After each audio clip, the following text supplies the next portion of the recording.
Silver in Suffering by Zero Option. You want to know something? Immortality isn't all it's cracked up to be. Sure, I've seen wonders beyond reckoning, at least I think I have. Even this machine I'm typing into would seem like magic to the time I'm from. Sure, it's cliche to the kids say, but I've seen the rise and fall of more empires than I can count, probably. I've seen plagues, wars, suffering, birth and rebirth. However, the fog of ages may have colored my perception just a tad. Maybe I should elaborate. I'm immortal, but not as you understand it. I grow old, infirmed, and die. I just don't stay dead. You see, if I die, when my eyes close, they open again. I'm somewhere else on Earth in someone else's body whose soul has just vacated it. Usually someone close to the age my previous body had been. This happens for about a century or more at a time, and then I'm an infant again.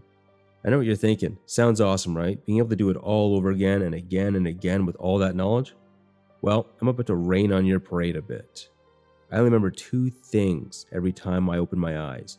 One is the last day I endured, only the last full 24 hours. The second is only my true name, my sin, and the last week of my first life. I know, it's complicated and very, very annoying. But not only because my world always starts and ends in agony, but because after all this time, all of the rules and hangups aren't clear to me, or they keep changing.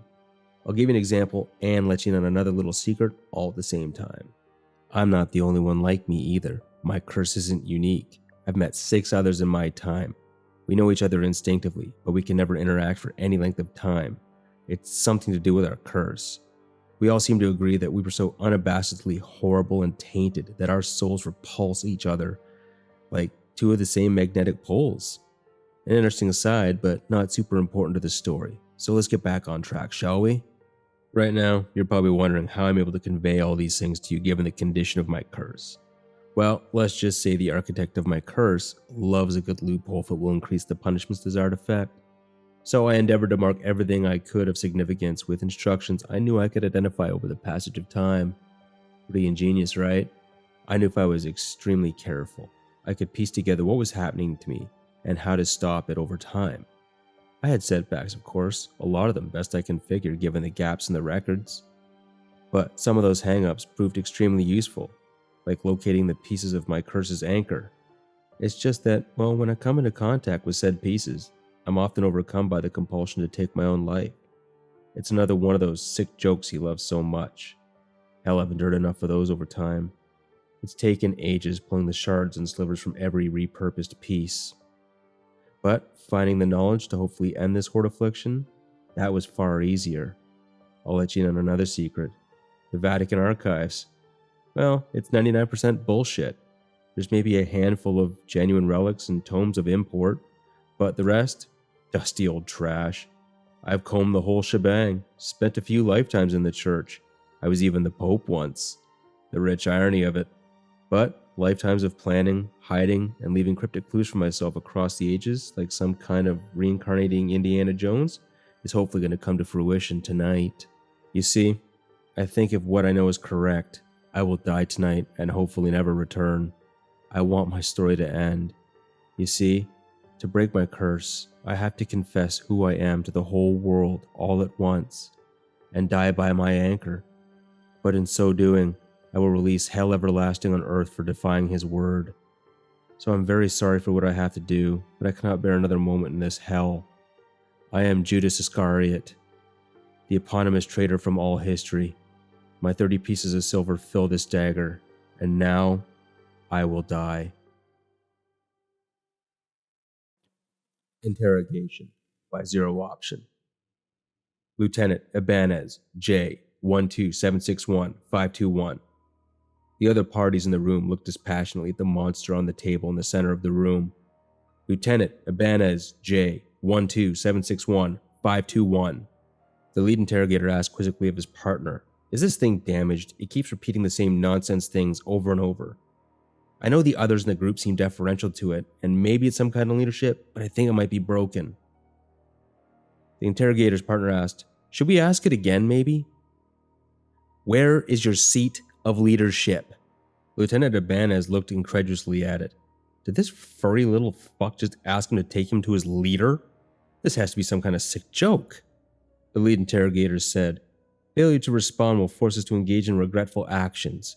Please comply."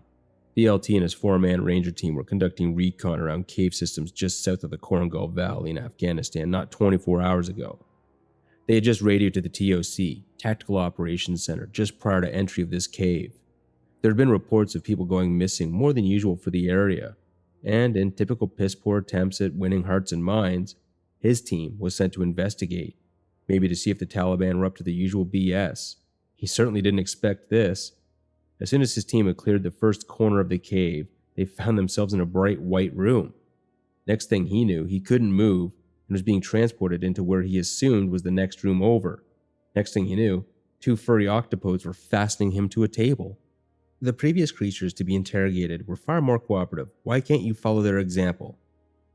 "Where are they?" asked Ibanez. "Euthanized. All samples became extraordinarily violent when informed that they couldn't be returned. Our secrecy is paramount.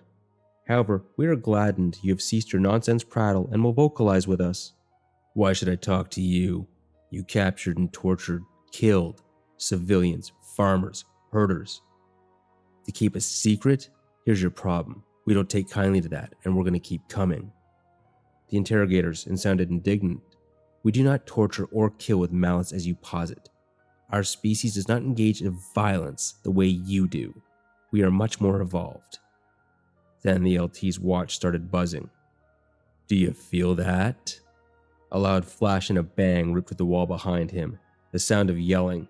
One of the interrogators made a scuttle for the panel and was immediately riddled with 5.56mm rounds. "Securing the package. LT, are you okay? Can you walk?" The PO handed him a sidearm. Looking at the seal in front of him, he said, "The gateway is only one way, but I bet it knows how to change that." The 2 seals pinned the interrogator to the table as Ibanez unsheathed his K-bar. "Now, let's see how cooperative you are when we engage in violence the way we understand it."